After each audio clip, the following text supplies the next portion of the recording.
જોઈએ અગત્યના સમાચાર। માંજલપુર વિસ્તારમાં શ્રીજીની પ્રતિમાઓના ઢાંચાની તોડફોડ અંગે એસીપીએફ ડિવિઝનની પત્રકાર પરિષદ। ગઈકાલે આપણને 100 નંબર વર્દી આવેલી કે એક સન્ની સુરેશભાઈ સપકાળ નામના વ્યક્તિ છે, એમણે 100 નંબર પર જાણ કરેલી કે એમણે અવધૂત ફાટક પાસે ખુલ્લા ગ્રાઉન્ડમાં મૂર્તિ બનાવવાનું કામ કરે છે। ત્યાં એમની જે મૂર્તિ બનાવવાની જે શોપ છે ત્યાં અમુક લોકોએ નાની મોટી તોડફોડ કરેલી છે અને એટલા માટે પછી ત્યાં પોલીસ પહોંચી તપાસ કરી તો પૂછપરછ કરતાં જાણવા મળેલું કે ગત 21 જૂનના રોજ બે છોકરાઓ એ એમની ત્યાં અમુક વાયરો મૂકી ગયેલા અને વાયરો ઉપર ઢાંકવા માટે એમની જે મૂર્તિ બનાવવાની ડાઈ હોય એ મૂકેલી અને એ એમને ડાઈ મૂકવાનું ના કહેતા એમની વચ્ચે બોલાચાલી થયેલી અને ત્યારબાદ એ બે છોકરાઓ ત્યાંથી જતા રહેલા।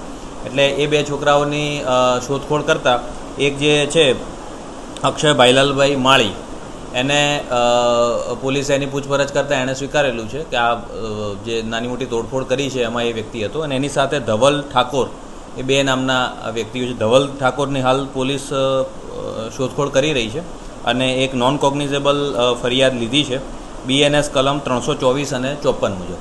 અને આ લોકો જે ધવલ ઠાકોર અને અક્ષય માળી એ જે વાયરો જે ત્યાં હતા એ પણ પોલીસને મળ્યા છે અને એ વાયરો પણ ચોરીના હોય એવું જણાય છે। એટલે પ્રાથમિક દ્રષ્ટિએ 41(1D એની CRPC 41(1D મુજબ એની કાર્યવાહી કરેલ છે અને ક્યાંથી ચોરીને લાવ્યા અને શું છે એની તપાસ હાલ ચાલુ છે। હા, એ પ્રાથમિક દ્રષ્ટિએ આપણને એવું જણાય છે ચોરીનું હોય એવું, પણ કઈ જગ્યાએથી કેટલું ચોરીને લાવ્યા છે, અગાઉ ચોરી કરતા હતા કે નહીં એ બધું હાલ આપણે તપાસનું ચાલુ છે। હવે આ વ્યક્તિ જે છે એ અગાઉ ગયા વર્ષે નવલખીમાં મૂર્તિ બનાવતા હતા, આ વર્ષે અહીંયા બનાવે છે। આ જગ્યા છે રવિરાજસિંહ કરીને માંજલપુર ગામના એક વ્યક્તિની છે અને એમણે આ જગ્યા એમને મૂર્તિ બનાવવા માટે આપેલી છે। એટલે ગયા વર્ષ સુધી અહીંયા કોઈ કામ થતું નહોતું, આ છેલ્લા 10 દિવસથી અહીંયા કામ થાય।